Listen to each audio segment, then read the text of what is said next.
ভোগালী বিহুৰ উৎসাহৰ মাজতেই সুঁৱৰিছে জ্যোতিপ্ৰসাদ আগৰৱালাক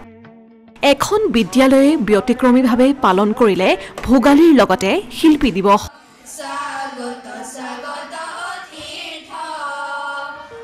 শিক্ষাৰ্থীসকলে বনাইছে বিভিন্ন পিঠা-পনা পৰম্পৰা ধৰি ৰখাৰ চেষ্টা নগাঁও জিলাৰ কঠিয়াতলিৰ বিদ্যালয়খনৰ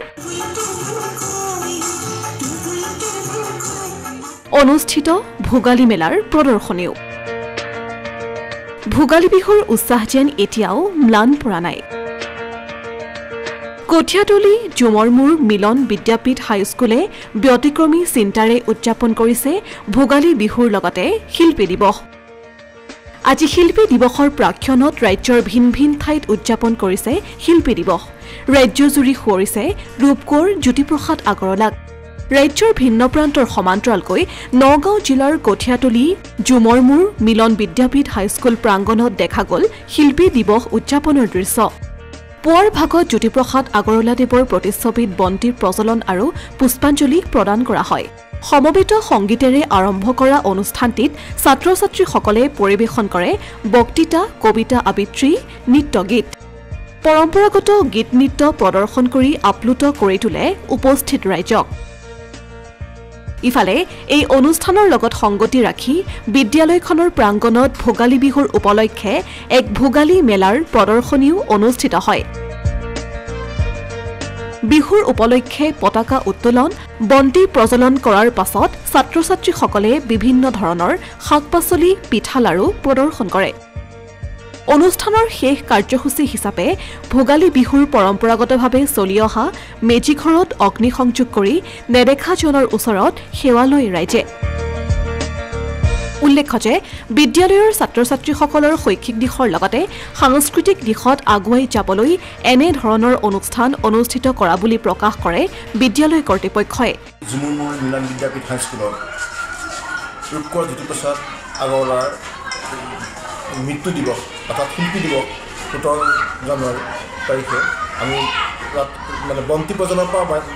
আৰম্ভ কৰি মাল্য প্ৰদান তাৰপিছত প্ৰদান কৰিলোঁ তাৰপিছত আমি আমাৰ এটা কাৰ্যসূচী আৰম্ভ কৰিলোঁ মানে নৃত্য গীত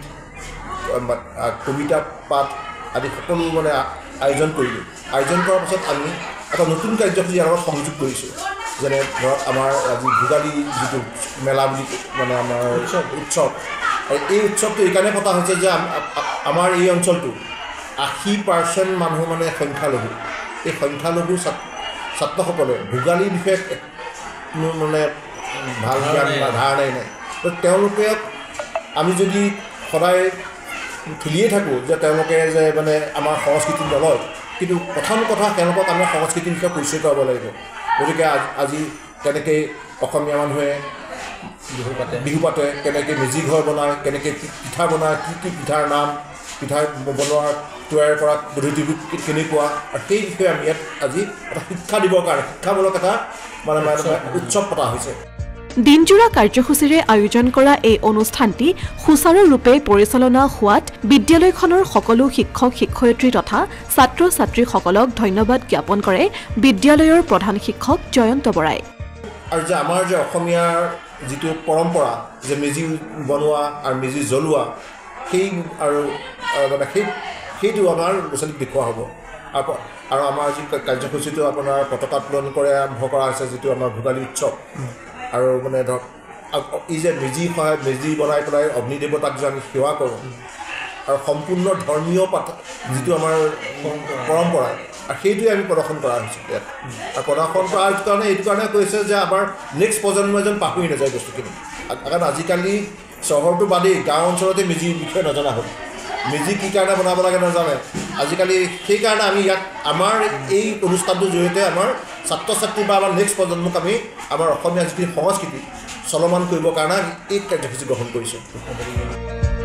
অসমীয়া প্ৰতিদিন ডিজিটেল সংবাদ কামপুৰ